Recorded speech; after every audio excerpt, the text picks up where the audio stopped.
Fala aí galera, estamos vindo aqui para mais um vídeo do nosso canal Videoterapêutica. Hoje a gente vai falar sobre o filme Meu Nome é Rádio e ele trabalha principalmente também a questão do medo. Nós vamos trabalhar principalmente essa questão. Ele traz várias outras, né?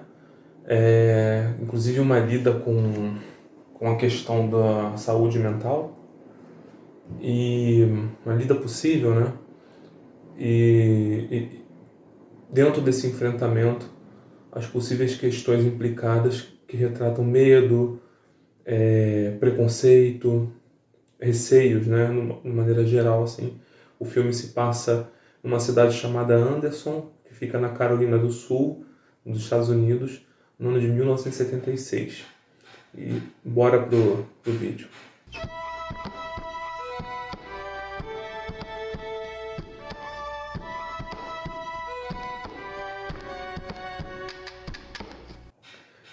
Então, logo no início do filme, apresenta o personagem principal, né, que é o Radio, que fala rádio aqui normal, que é vivido pelo ator Cuba Gooding Jr.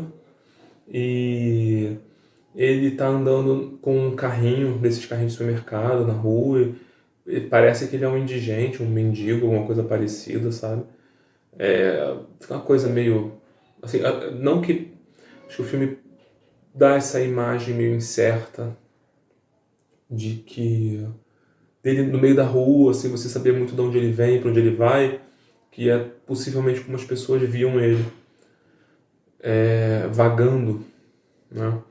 E aí tem uma cena logo de início, que ele sai, ele tá entrando ali no centro da cidadezinha, e uma mãe com a filha, assim, quando se depara com ele na calçada, atravessa a rua. Então já aí a primeira cena que eu vou remeter é uma questão do medo do desconhecido, um preconceito que assusta, né? Diante daquilo que não se entende, né? Daquilo que essa mãe, em princípio, né? Supõe-se que ela não conhece o rádio e ela atravessa a rua com a filha assustada ou com medo, zelando pela segurança da filha, mas sem fundamento, né? Essa mãe sem saber muito o que fazer, atravessa a rua assustada com a filha. Entende-se que ela quer proteger a filha, mas do que, né? Aí vem o preconceito. Ela concebe alguma coisa antecipadamente e ela age a partir desse conceito. Esse é o problema do preconceito, né? Ele vira racismo, ele vira discriminação a partir da atitude que você toma. E isso vale para que a gente pense, né? Sobre o quanto a gente deixa que nossas impressões falsas influenciem a nossa tomada de decisão. O que essa mãe realmente sabia sobre o rádio para atravessar a rua? Nós não agimos assim também? Por exemplo, né? Rio de Janeiro, cidade violenta. A gente não atravessa a rua, de repente, quando vê um homem negro vindo na nossa direção? E se fosse branco? São questões assim, até onde a gente é influenciado, até onde a gente tem que se cuidar. É uma questão problemática também. Como é que eu vou zelar por mim, pela minha segurança, sem tentar anteceder, sem tentar antever um possível crime? Como é que eu cuido de mim sem ser preconceituoso? É muito difícil. Tanto é que o trabalho na segurança de um hotel, de uma boate, ele tem que se basear em certos preconceitos. Hoje, na prática, não estou dizendo que isso é correto, mas o que é o suspeito? Você só suspeita daquilo que você não sabe. Então, se você espera saber para agir, você muitas vezes vai agir tarde demais. É uma questão séria. Não estou falando aqui para condenar, mas para expor assim, é difícil. Você não ser racista, você não ser até mesmo preconceituoso, é uma questão muito de você tentar, na medida do possível, encontrar um equilíbrio de se haver com a verdade do que está diante de você. Por exemplo, ela estava numa cidade, essa mãe e essa filha estavam numa cidade, o rapaz ali, o rádio, não tinha nenhum indício em princípio que ele seria de fato violento, já era uma pessoa que já estava há um tempo naquela cidade já, ele viveu a vida toda naquela cidade, então pelo menos assim, de vista, é uma pessoa conhecida, então você não tem uma razão para achar que aquela pessoa é violenta. Só que você precisa prestar um pouco de atenção para poder pensar isso. É mais fácil não prestar atenção e atravessar a rua. Então, geralmente, o mal e a ignorância vão estar atrelados a uma decisão de não pensar. Mas que essa decisão não seja tão consciente, eu digo consciência aqui no senso comum, de alguém que tem um intuito, vou atravessar a rua para ser preconceituosa, porque eu sou preconceituosa, é assim, é uma não reflexão da situação, ai meu Deus, vou atravessar. Esse ai meu Deus, então essa coisa apressada também é descuidada. Descuidada de si, do outro, porque ela vive naquela cidade, ela já está com a filha ali. Então ela poderia também tentar entender um pouco melhor quem está à volta dela. Isso, é claro, se ela for um habitante da cidade. Mas se atentar um pouco mais, com uma riqueza de detalhes um pouco maior, sobre aquilo que circunda ela e a filha.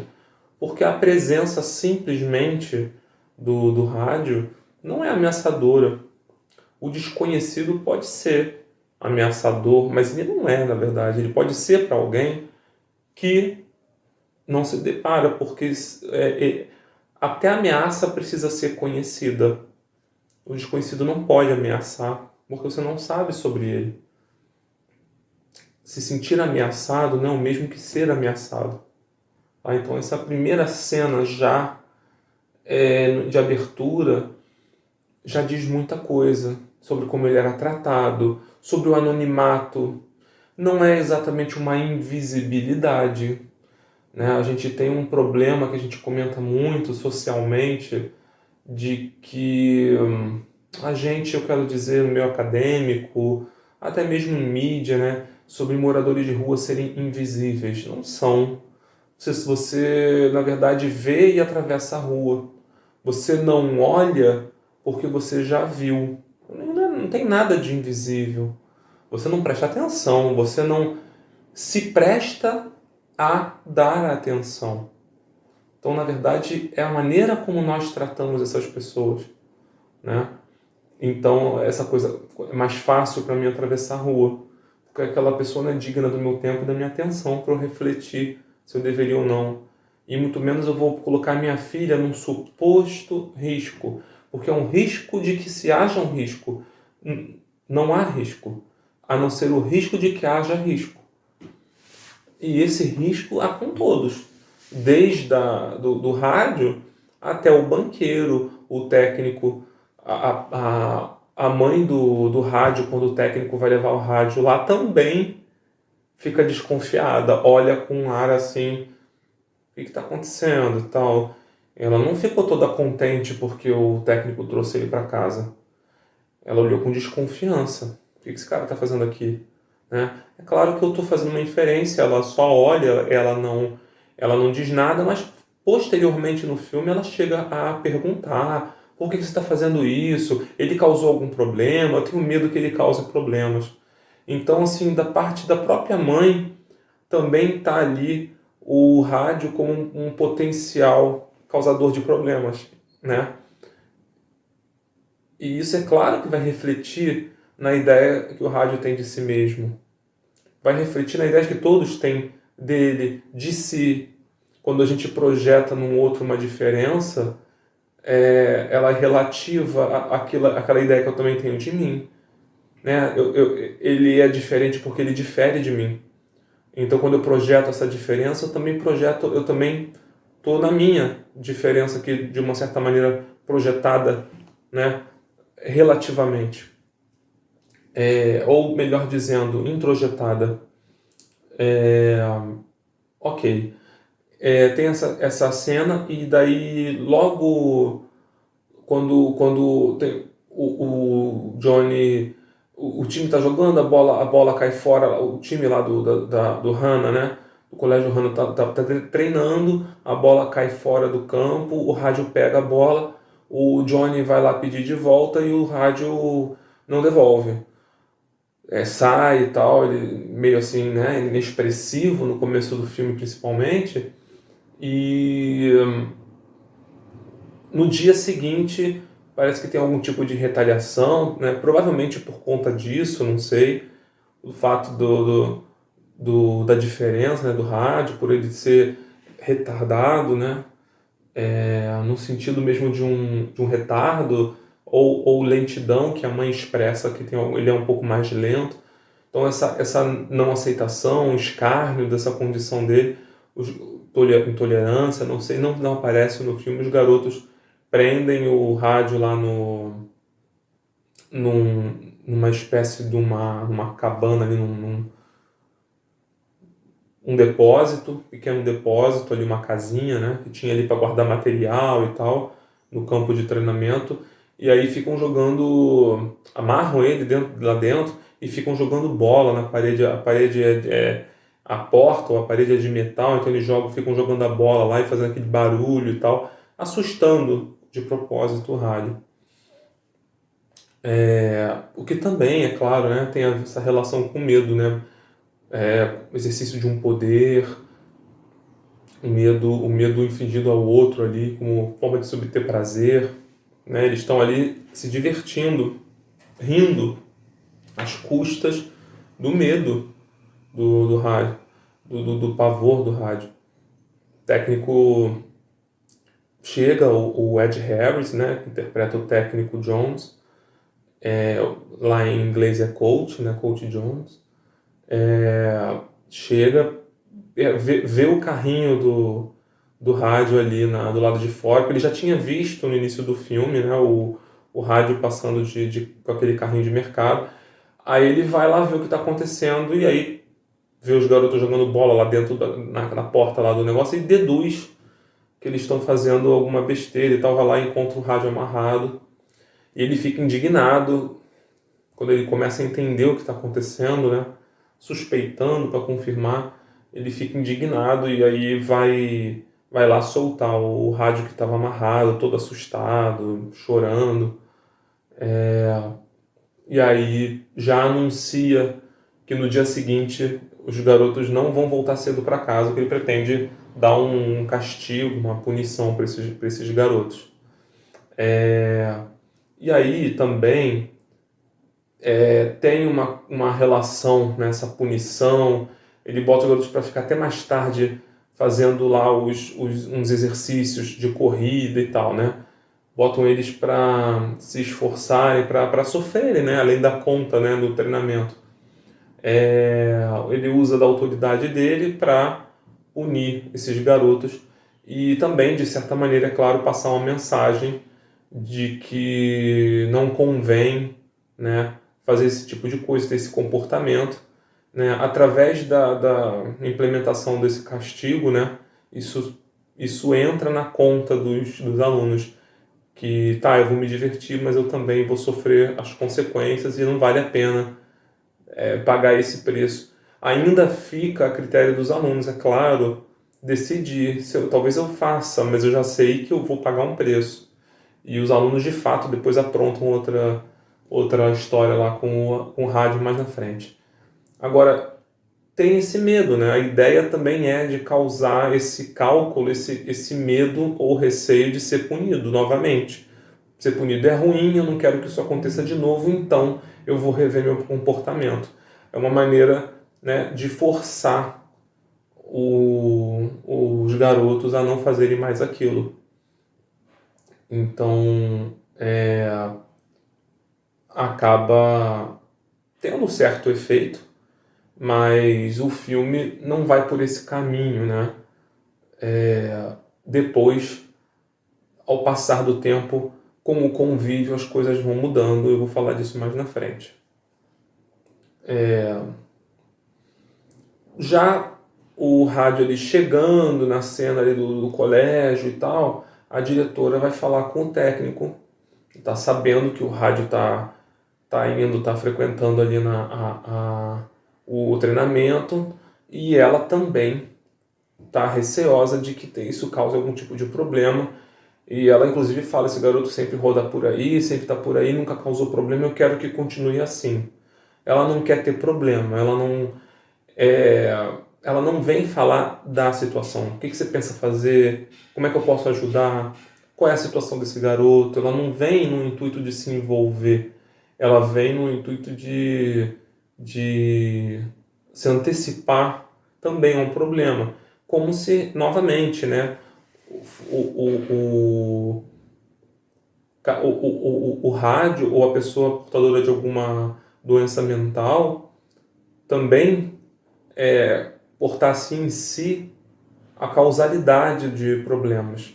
Né? E logo no começo, você vê que os garotos causaram problema.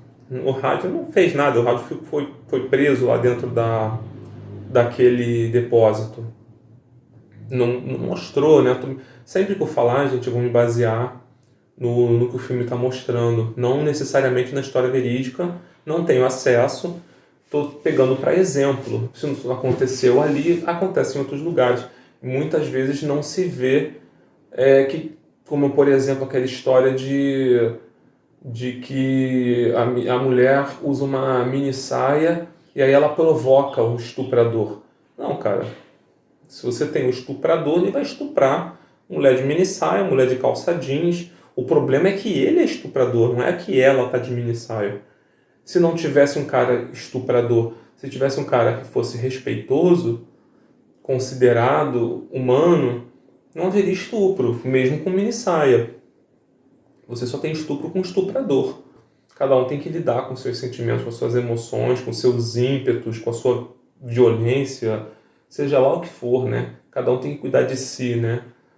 Senão, imagina, a mulher não pode usar mais maquiagem, porque senão o estuprador vai ficar atiçado, né? É absurdo, é absurdo. Então não vamos sair de casa para não atiçar ladrão. A partir de hoje, ninguém mais sai de casa para acabar os assaltos. Não faz sentido nenhum, assim como não restringir o comportamento da vítima para poder tentar impedir um crime. Então, assim, a ideia da diretora de que o rádio cause problemas é absurda de antemão. Não faz sentido que ele cause, a menos que ele seja o causador. Tem que ter uma averiguação. De antemão, você não pode... Ninguém é causador de nada. Até que se faça algo, aquela história, todo mundo é inocente até que se prove o contrário. Isso vale também para um portador de deficiência mental. Vale para qualquer pessoa. Vale para o rádio, vale para a própria diretora, para os alunos. Então, a diretora também se mostra querendo manter uma certa zona de conforto, uma certa situação. Como as coisas se situam, ela quer manter. O técnico já tem outra mentalidade, outra postura, né, desde o início. E depois, na frente, a gente vai entender por quê. Na primeira vez que mostra o time antes de entrar em jogo, antes de entrar em campo, o técnico fala para eles visualizarem a vitória, tentarem se sentir já como vitoriosos, ter um trabalho mental. Também é interessante pensar isso quanto pessoas que têm o medo de perder, aquela coisa do enfrentamento, né? O esporte tem disso também. As pessoas se visualizarem como vencedores, visualizar a vitória, tentar sentir a vitória. Ouçam a torcida gritando. Imaginem depois do jogo como vocês vão escutar depois que vocês ganharem. Agora tentem sentir aquele trabalho para eles, né? Aquela motivação e tal. Para você não estar pensando em outras coisas, não pensar na derrota, não ficar com medo, né? Tem todo um trabalho também que a gente pode fazer na medida que a gente esteja indo enfrentar alguma coisa, que é pensar nas nossas metas, né? A questão financeira, pensar nas nossas metas, tentar se sentir realizando nossos sonhos, buscar motivações. Por exemplo, se você precisa economizar seus gastos. Muita gente em vídeos, em trabalhos, livros sobre educação financeira, recomendo que você crie metas e que você trabalhe sua mente no sentido de você pensar que você não está deixando de comprar, por exemplo, um lanche, mas que você está comprando, quando você economiza esse lanche, você está comprando o seu carro, você está economizando, você está pagando a sua viagem, né? Porque quando você renuncia um gasto, um prazer imediato, você também está decidindo, ou pode decidir alguma outra coisa que esse dinheiro vai estar sendo investido. Se você decide, por exemplo, que quer comprar uma blusa que custa R$ 100 e você deixa de comprar um lanche, você também está comprando aquela blusa quando você não compra o lanche. Se você tem, principalmente, se você tem pouco dinheiro, né?